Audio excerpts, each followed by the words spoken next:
Mañanas en Libertad, con Luis del Pino. 8:02, 7:02 en las Islas Canarias. Vamos con las noticias de las 8 con la ayuda de doña Carmen Carbonell. El presidente norteamericano Joe Biden ha renunciado a la candidatura a la reelección. Tal y como se esperaba, Biden anunciaba su renuncia mediante una carta en la que aseguraba que se va a centrar en el final de su legislatura y señalaba directamente a Kamala Harris como su candidata para la Casa Blanca.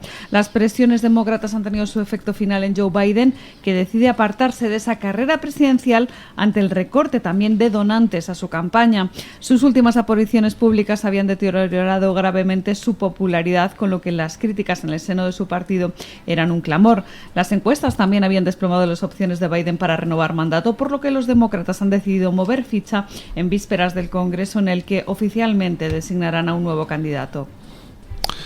Bueno, pues ya tenemos el follón montado. Era previsible la renuncia de Biden después del desplome de sus expectativas electorales tras el desastroso debate con Trump, donde quedó claro que no estaba en pleno uso de sus facultades mentales, y sobre todo también después del intento fallido de asesinato de Donald Trump, que ya terminó de impulsar la candidatura de Trump y por tanto de bajar la probabilidad de que Biden pudiera repetir mandato. Estaba cantado que Biden no iba a poder aguantar hasta noviembre. La duda es si iba a aguantar hasta el 22 de agosto para que así pasara sin pena ni gloria a la convención demócrata y después fuera la cúpula del partido la que designara sucesor, o si iba a tener que hacer pues ese gesto de renuncia a la candidatura antes. Los acontecimientos, el debate desastroso más el intento de asesinato de Donald Trump, han hecho que todo se precipite y ahora pues hay un follón montado. Hay un follón montado en torno a quién demonios sustituye a Biden. Y sobre todo, ¿cómo se le sustituye? Porque no hay procedimiento previsto. Es la primera vez que se produce esta renuncia a un mes de una convención demócrata donde 4.300 delegados iban a nominar a Biden como candidato a la presidencia. Ahora de repente Biden renuncia. Bueno, pues hay que decidir qué se hace y cómo se hace. Votación abierta entre los delegados. Un único candidato de consenso y a ver si los delegados no protestan. Unas mini primarias, de hecho hay gente que lo está sugiriendo. Oiga, pues ¿por qué no hacemos unas mini primarias en todos los estados? Pero claro, eso implicaría unos debates electorales entre posibles candidatos con muy poquito tiempo, además ya muy cerca de las elecciones de noviembre, con lo cual si se tiran los trastos a la cabeza, pues ¿cómo influye eso luego en el voto? Vamos, un follón. Y ojo, follón también legal. Follón legal porque ¿qué se hace con los dineros de los donantes? Porque hay una serie de personas que han donado a la candidatura de Biden. Si Biden ahora se retira, esas personas tendrían derecho a decir que se les devuelva el dinero. Y los republicanos van a explotar ese flanco débil. Van a decir, oiga, ¿en base a qué van a pasar ustedes el dinero que se donó para Biden candidato a otros candidatos? ¿Han preguntado usted a la gente que lo donó? Bueno, follones. El caso es que no existe un procedimiento para la situación actual, no existen precedentes y va a haber que improvisar sobre la marcha. Lo explicaba Obama en su carta que publicó después de la de Biden renunciando a ser candidato. We are moving through uncharted waters. Nos movemos en territorio inexplorado.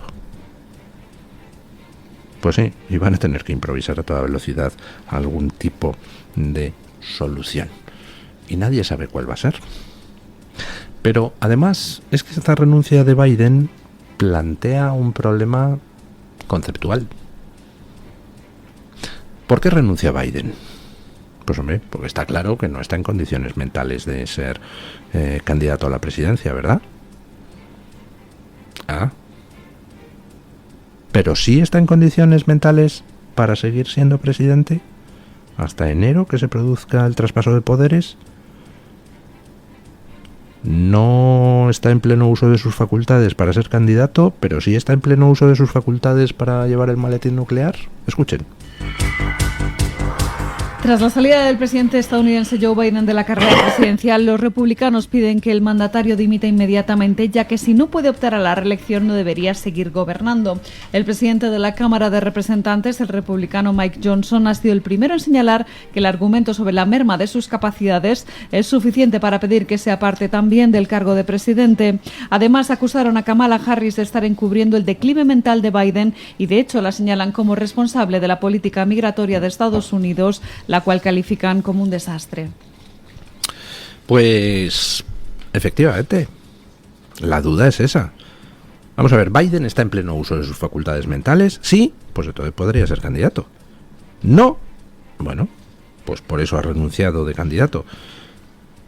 Pero si ha renunciado de candidato porque no está en pleno uso de sus facultades mentales, debería dimitir inmediatamente de presidente de los Estados Unidos. Si mañana hay un follón, yo qué sé, el canalla de Putin le da por usar armas nucleares tácticas en Ucrania, o China le da por invadir Taiwán, que por cierto, las noticias que llegan sobre los preparativos militares chinos son inquietantes. Si pasa cualquier cosa de esas, ¿está Biden en condiciones de responder? ¿Está Biden en condiciones de manejar una crisis? Si no puede manejar ni su propia candidatura, ¿puede manejar una crisis de alcance mundial con consecuencias potencialmente devastadoras? Pues oiga, no se entiende la lógica del asunto, ¿no? Con lo cual los republicanos están pidiendo que renuncie. Si renuncia, ¿qué pasaría? Hombre, pues que Kamala Harris pasaría a ser presidenta interina hasta que se produzca un traspaso de poderes en enero. Hasta que se produzca un traspaso de poderes en enero o hasta que ella misma asumiera la presidencia por haber ganado las elecciones. Biden no está en condiciones de dirigir Estados Unidos desde hace mucho tiempo. Y lo hemos estado denunciando todos los que no somos hooligans progres por activa y por pasiva. Pero toda la progresía occidental ha estado diciendo que eran bulos, que era fango, que era desinformación de la derecha y la ultraderecha extrema Turbo Action Plus. Pues no eran ni bulos ni desinformación. Lo que era bulos y desinformación, como siempre, es lo que decía la progresía mediática, que Biden estaba en perfectas condiciones. No lo estaba y lo sabíamos todos. Pero la pregunta es, ¿y quién demonios ha estado dirigiendo Estados Unidos en el último año? ¿Quién es el que ha tomado las decisiones por Biden? ¿Quién es el personaje en la sombra que ha estado dirigiendo la política interior y exterior de Biden? ¿Qué camarilla? ¿Qué oligarquía? Ahora se plantea el asunto de quién le sustituye en la candidatura y vamos a ver bofetadas entre esas camarillas. Los Clinton quieren a Kamala Harris. El sector más radical del Partido Demócrata quiere a Kamala Harris, porque Kamala Harris es más radical que Biden y por eso mismo tiene menos opciones. Obama no quiere a Kamala Harris. Algunos otros pesos pesados del partido tampoco. Hay gente que dice que hace falta un perfil más moderado si es que quieren ganar a Trump, o sea, para perder. Oiga, que tampoco hay que descartar esa opción. A lo mejor en el Partido Demócrata se han dado cuenta de que estas elecciones las tienen perdidas y por tanto, pues a lo mejor es un buen momento de quemar a un candidato que nadie quiere. Por ejemplo, Kamala Harris. Quemas a ese candidato, aguantas 4 años a Trump y entonces después lo que pasa es que ¿van a dejar que Trump gobierne 4 años? Viendo el intento fallido de asesinato, pues no sé qué decirles. Yo creo que harán lo posible para que no llegue en noviembre a la Casa Blanca. Y por cierto, un último apunte. Ahora Biden va a seguir de presidente a pesar de que él mismo dice que no está en condiciones mentales para seguir de candidato. Ojo a lo que intenten hacer de aquí a noviembre, porque está habiendo presiones en los medios de comunicación progres para que Biden aproveche sus últimos meses de mandato para determinadas agendas radicales. Por ejemplo, ya le están presionando con artículos para que haga algo legislativamente para que los conservadores no puedan tener el control del Tribunal Supremo como lo tienen durante tantos años por venir. Ojo que no usen determinadas camarillas a un Biden senil para intentar, ya de perdidos al río, acelerar la agenda woke. Vamos a ver qué pasa. Continuamos hablándoles del caso Begoña Gómez. Según publica The Objective, al menos 6 de los contratos adjudicados a Barrabés presentan irregularidades. Concretamente, en los pliegos de adjudicación a la tecnológica Innova-Next y a Barrabés BID existen indicios de excepcionalidades. En total, los entes públicos adjudicatarios fueron la empresa pública Red.es, la Fundación Estatal para la Formación en el Empleo, Renfe, el Consejo Superior de Deportes y la Asociación del Deporte Español. Además, se da la circunstancia de que el empresario Juan Carlos Barrabés, socio de Begoña Gómez, ha logrado en los últimos años al menos un centenar de contratos de las administraciones públicas. Casualmente, la mayor parte de los contratos, valorados en un total de 25 millones de euros, los consiguió tras la puesta en marcha del máster de la Complutense. ¡Ay, qué cosas! Caramba, es todo casualidad. Yo te ayudo a poner tu máster en la Complutense y entonces, ¡buf!, de repente me llevo un montón de contratos por 20 millones de euros. Pero es casualidad, hombre, no hay vinculación entre una cosa y la otra. A pesar de que haya habido reuniones en Moncloa a 3 bandas, Begoña Gómez, Pedro Sánchez, Barrabés. Los contratos que presentan sospechas de irregularidades o de trato excepcional y en los que están involucradas empresas de este empresario, Barrabés, pues algunos de ellos resulta que afectaban a fondos europeos. Entonces la Fiscalía Europea ha hecho y ha absorbido la investigación sobre esos contratos. Pero no todos eran con fondos europeos. Por tanto, la investigación sobre esos otros contratos la sigue teniendo el juez Peinado. Y el juez Peinado pues ya ha puesto en marcha la maquinaria contra Barrabés. Le ha pasado de testigo a imputado, a investigado, como se llama ahora. Con lo cual tendrá que comparecer ya para dar cuentas de actividades presuntamente delictivas. Y no va a ser el único que tenga que comparecer. Los datos que han ido saliendo, puestos en conocimiento del juez por dos vicerrectores de la Complutense, más por los propios servicios jurídicos de la Complutense, pues no dejan en muy buen lugar al actual rector de la Complutense. Yo intuyo que posiblemente le caiga también una imputación. Y quien va a tener quizá que desfilar por los juzgados, pues va a ser el propio Pedro Sánchez.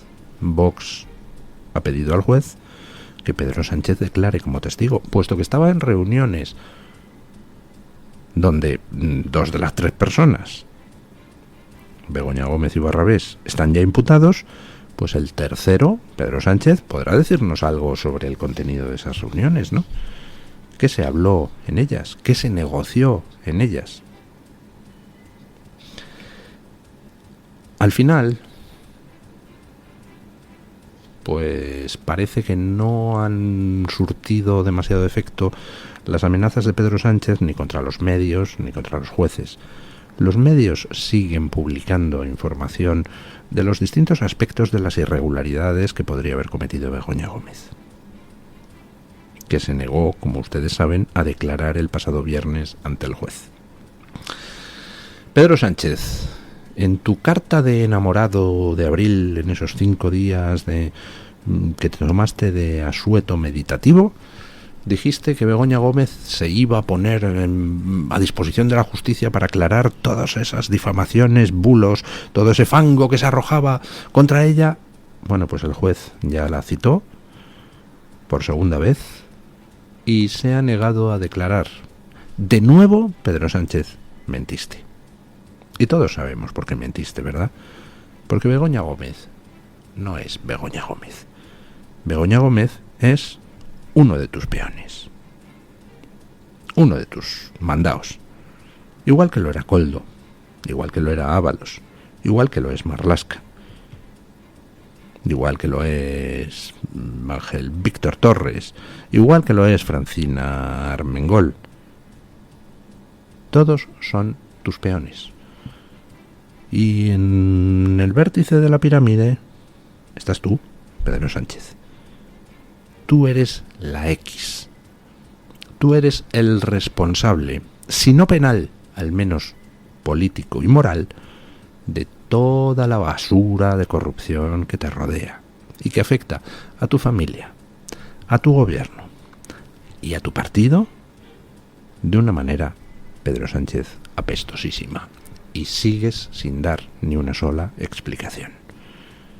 Sigues sin someterte a las preguntas de los periodistas sobre las implicaciones tuyas en las presuntas corruptelas de tu mujer, de tu hermano, de tu partido y de tu gobierno.